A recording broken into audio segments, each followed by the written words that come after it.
the best organizations do differently to others, do you think?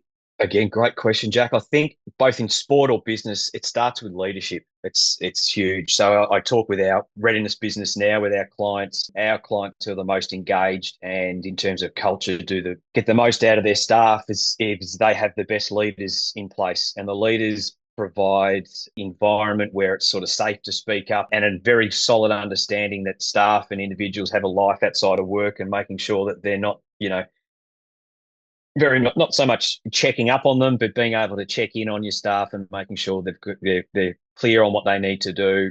Yeah, the take home to answer your question is the organisations who get the most out of their people have fantastic leaders in that space.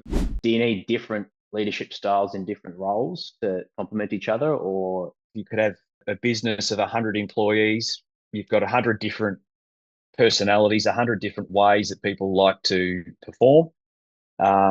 And some people in sporting sense, some coaches or some players react better to, they call them the hitters or the huggers in terms of coaches. Some players can absolutely cop a hit and some really strong feedback.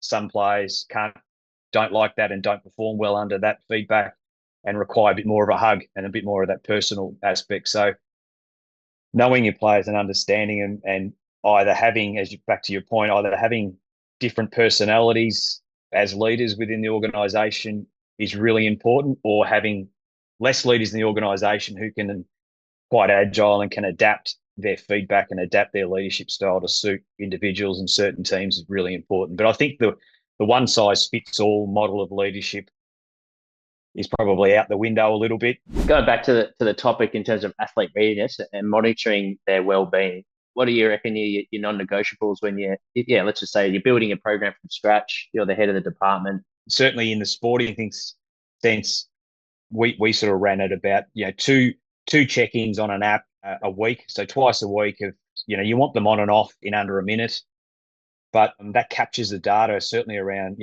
cognitive ability, their muscle, their body soreness, their how they're going neurally as well, which and hormonal imbalances and hormonal testing as well, which doesn't have to be data collection, can be cortisols, and then checking in on sleep. I'll chat a little bit more about some non-physical ones as well out of our research, but the overarching aspect, and when we developed readiness, when we built the app, I said, yep, we obviously need the science behind what we're doing and we want some data collection, but we need a buddy system, because I'd lost count of how many sort of fires I'd hopefully had positive impact, or fires I'd put out over the years of just having a conversation with a player regarding physical and non-physical well-being. And then that buddy system, whether it's an official buddy system in an organisation or an unofficial one, is super important. And you mentioned there was like 20 factors as part of the research, and you were looking at pinpointing what were the most impactful. From an individual factor or individual well-being point of view, coping strategies was one of the major ones. So it's looking at positive and negative coping strategies has a big influence on your well-being: hydration, nutrition, exercise. Body's reaction to stress and anxiety was a big one as well. So we're looking at the symptoms of stress and anxiety. So, appetite, pain, heart palpitations, that type of stuff. Sleep quality and quantity again, that body and that sleep were the symptoms. And in terms of the sort of subjective stuff, your overall life satisfaction, how you're perceiving that, energy, breaking them up so that you're not sitting there filling out 5-minute forms a couple of times a week. Really simple and easy ways, and quick ways to get information out's the key. With the buddy system, does that mean it's pretty open, like the access to, if you and I were buddied up and you're my buddy, you would have access to my answers, and then you would check in seeing, and that's a player to player.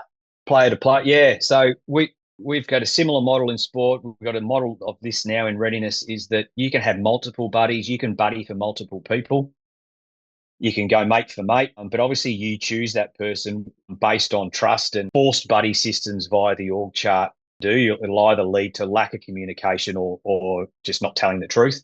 What a number of big organisations we work with who are very successful have, say, 100 staff, and they've got 20 trained mental health first aiders, for example, and you can choose any one of the 20 sort of thing to be your buddy, and that works really well as well. So giving people choice is really important.